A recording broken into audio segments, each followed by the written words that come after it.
Occult East Sussex Connections. Sussex is a county on the south coast of England. We're going to look at a number of events and occultists who are connected to the eastern part of this county.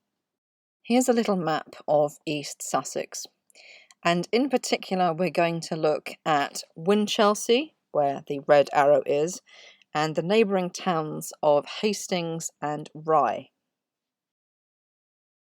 We're going to start by looking at Pamela Colman Smith. Pamela was an illustrator.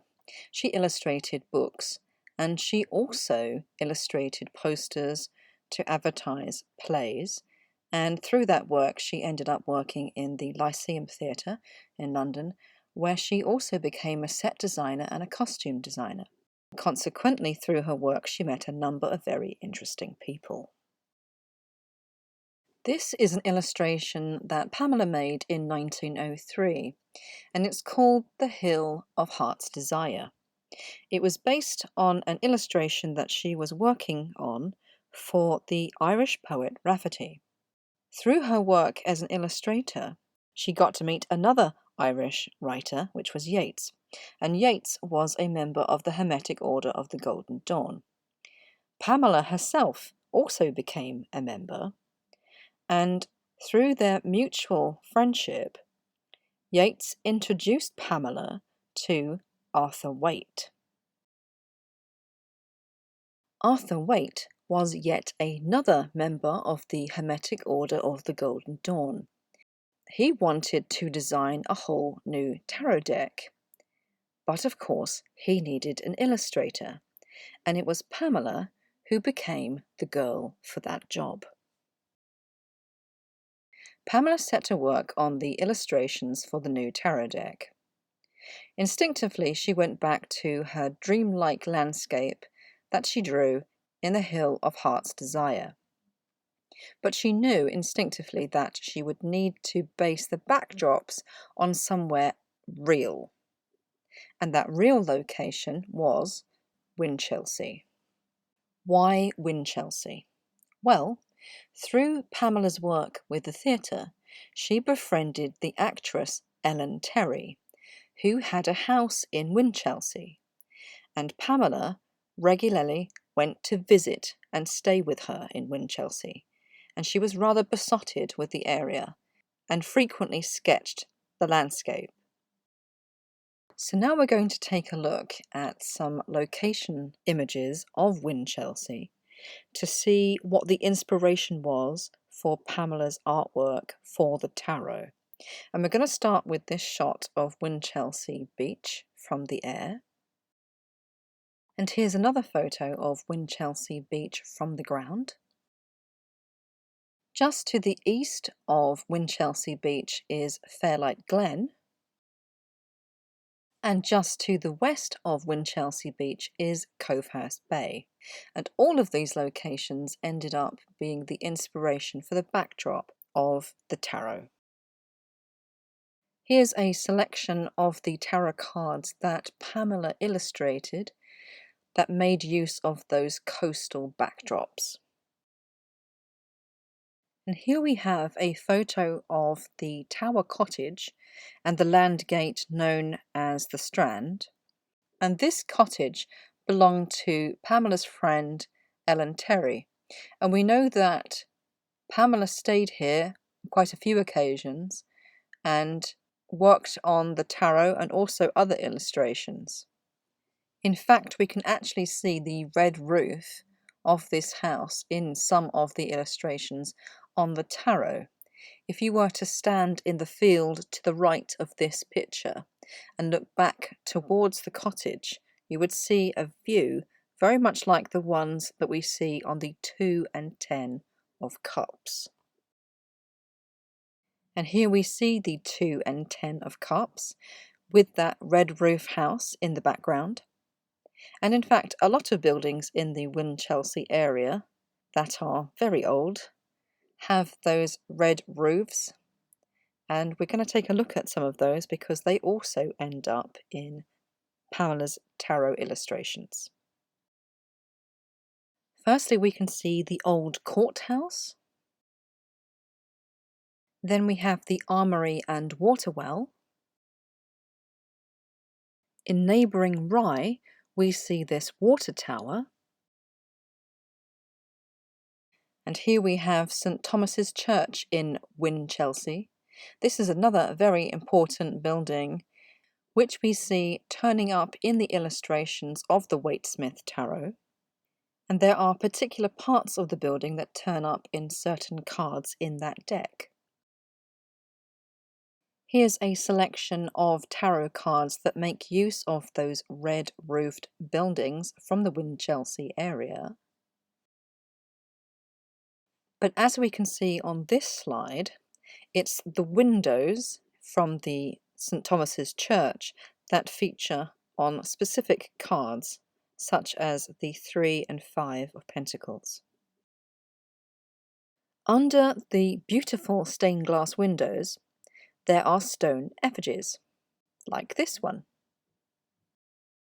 And this one in particular was used as the inspiration for the 4 of Swords. Being a coastal town, Winchelsea was also historically famed for its shipbuilding. And we can see this, for example, in the stained glass windows of the St Thomas's Church. Ships also feature in the town sign for Winchelsea, and we can also see those same sailing ships in the backdrop of the tarot cards, for example on the 2 of Pentacles. Other buildings that are included in the backdrop of Pamela's illustrations for the tarot include this castle from neighbouring Rye, and also some of the land gates from that area, of which these are just a couple. There are actually quite a lot of these structures in this area. And these structures are the sorts of buildings we see in the background of cards such as the 6 of Cups. Pamela's illustrations for the tarot were published by Frieda, becoming the Rider-Waite-Smith tarot deck, published in 1909. This would not be the last occasion, however, that Winchelsea would be the inspiration for another occultist who was also an illustrator. Another person who was drawn to Winchelsea was Lady Frieda Harris. She would become the illustrator of another tarot deck, which is the Thoth deck. That's the deck that she created the illustrations for on behalf of Aleister Crowley. Before she did that, however, she had a cottage in Winchelsea, and she wrote a book, which she also illustrated, called Winchelsea, a Legend, and that was published in 1926. This book is so incredibly rare that the only way I could get any pictures of it at all was to screenshot someone's video about it. So, apologies for the quality of the images. This picture on the left is the centre part of the front cover, and it shows the layout of the town of Winchelsea. And next to it we have the inside plate, which lists Frieda Harris as the author with illustrations by the author. We also have a few pictures of the illustrations that she made for that book. It's interesting to note that, one, the story was about Dionysus coming to Winchelsea and falling in love with a flower maid, so it's mythological. And Dionysus became the inspiration for the Fool card in the Thoth deck. And the other thing to note is that the illustrations, they're very in keeping with the time that they were created. But also, they're a lot closer to Pamela's style than her own. Lady Frieda Harris was involved in co-Freemasonry, which permitted the entrance of women. And during her time with the Freemasons, she created these tracing boards, which have her distinctly geometric style of illustrations.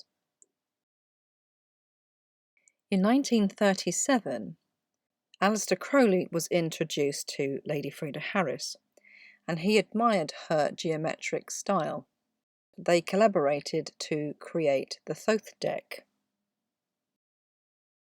And if we take a look at a couple of cards from the Thoth deck, here we have Lust and Adjustment. They're much more like the style that we would associate with Lady Harris now. Meanwhile, Aleister Crowley had his own connections to East Sussex. He had lived in Hastings as a little boy at the age of 8 when he attended school there briefly, and he came back to Hastings in the last 2 years of his life, from 1945 to 1947, and he even died in Hastings at the age of 72. For the last 2 years of Crowley's life, he lived in a guest house called Netherwood in Hastings. He was given the choice of rooms, and he naturally chose room number 13. According to his landlady and landlord, he was actually a very good lodger, and didn't give them any trouble. He seems to have spent his last days playing chess rather than doing magic. And this guest house is no longer there. It stopped being open to the public in, I think, 1970. And then later on, the entire area was redeveloped, and it's now a set of perfectly ordinary streets with houses, although the location where the guest house was still has the name. It's now Netherwood Close. Crowley was also said to have cursed Hastings, the idea being that you could go there but you could never leave, and if you tried to leave you'd always end up back there. Maybe he was a victim of his own curse. He also said that the only way that you could rid yourself of this curse was to go to the beach and find a hagstone, which is a stone with a naturally occurring hole running through the middle. In his final days, Crowley was said to have cursed his own doctor, because he withheld the heroin that he was addicted to, having previously had the drug prescribed to him for asthma. The day after Crowley died, his doctor died suddenly of, according to his death certificate, natural causes. Another thing I'd like to point out about Sussex is that it has, as a county, an unofficial motto, which is, "We want be druv," which is an old local dialect way of saying, "We won't be driven," or, putting another way, "We won't do things against our will." And I thought that was particularly interesting when you consider that Crowley's maxim, of course, was, "Do what thou wilt shall be the whole of the law." So those two things have a sort of similar mindset. This illustration here is the logo of the local brewery, Harvey's Brewery, and they actually, I think in 2016, adopted the Sussex motto of "We want be druv" as their own company slogan. So now we come to another connection, which is our dear friend Billy. He owns a house in Peasmarsh in East Sussex, and this picture is taken in his home studio at that location. So if we go back to the map, we can see that Aleister Crowley lived down in Hastings.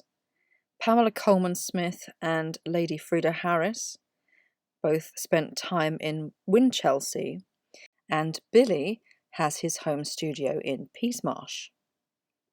So although they lived in this area at different times, if they were all still alive now, they'd be living about 5 miles away from each other.